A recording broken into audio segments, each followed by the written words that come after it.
Imagine showing up to a synagogue terror attack vigil expecting somber solidarity, maybe some respectful silence, perhaps a few grateful nods for your supportive presence.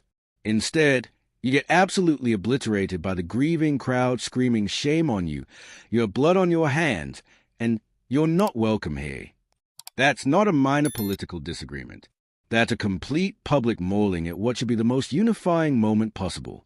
David Lammy, Britain's Deputy Prime Minister, walked into a Manchester vigil for terror victims and walked straight into a firestorm of raw fury from the very community he came to comfort.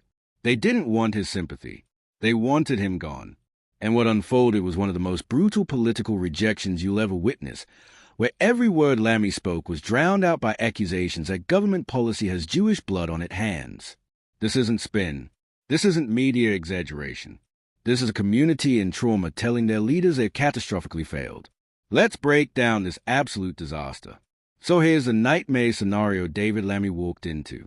Manchester, outside Heaton Park Hebrew Congregation Synagogue, where just days earlier on Yom Kippur, Judaism's holiest day, a terrorist named Jihad al-Shami went on a rampage.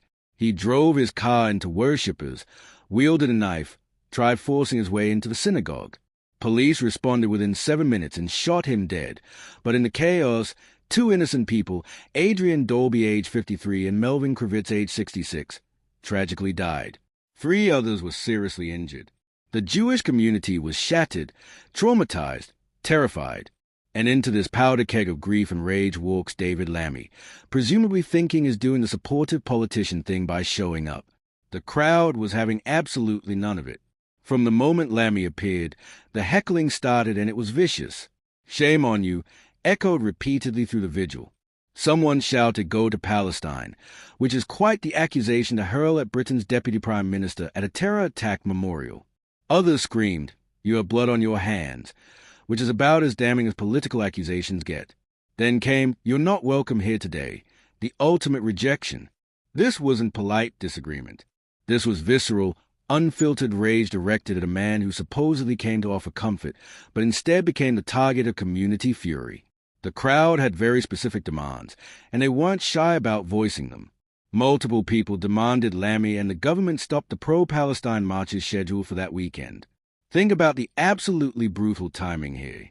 2 people just died in a synagogue terror attack on the holiest day of the Jewish calendar. The community is mourning and terrified, and they are looking ahead knowing pro-Palestine demonstrations are planned across the country. From their perspective, these aren't just political protests. They are threats. They are manifestations of the hatred that just killed 2 of their own. The disconnect between what the government was allowing and what the community was experiencing couldn't have been starker or more painful. Lammy tried responding with his carefully crafted politician speak, asking those considering marching to reflect with all human dignity, to stop and stand back. It's diplomatic, measured, reasonable-sounding language that's completely useless when a traumatized community is demanding concrete action. He's asking marchers nicely to reconsider, but is not banning anything. He's not ordering the government to prevent demonstrations.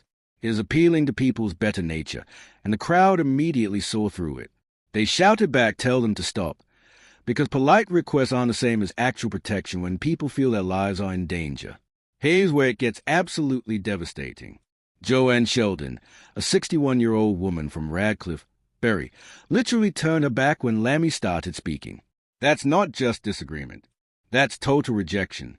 She said they didn't know Lammy would be speaking, and when they found out, they questioned why he was even there.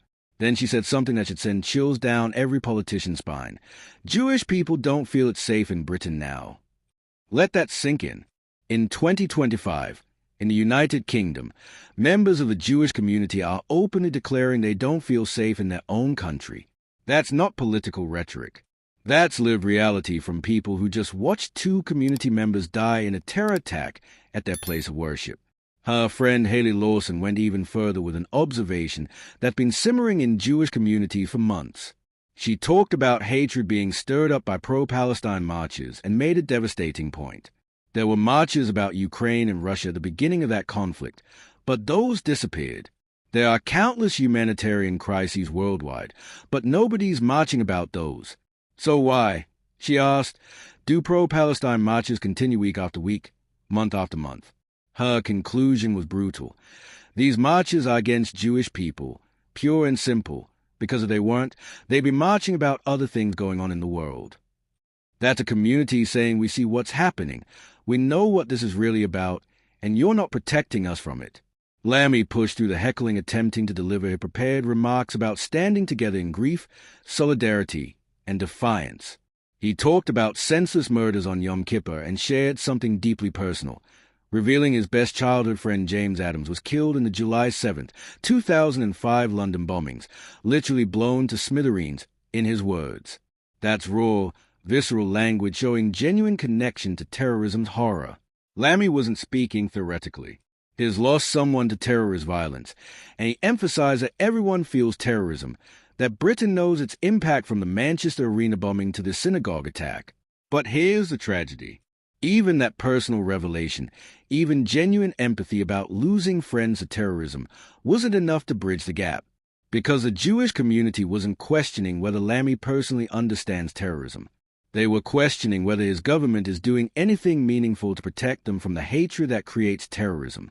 Lammy vowed Britain would never stop fighting terrorism, that every Christian, Muslim, Jew, Mancunian, and Brit could count on that commitment.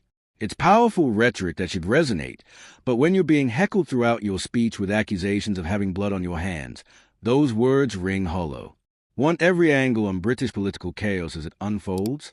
Subscribe to UK Secrets for all the drama. Thanks for watching.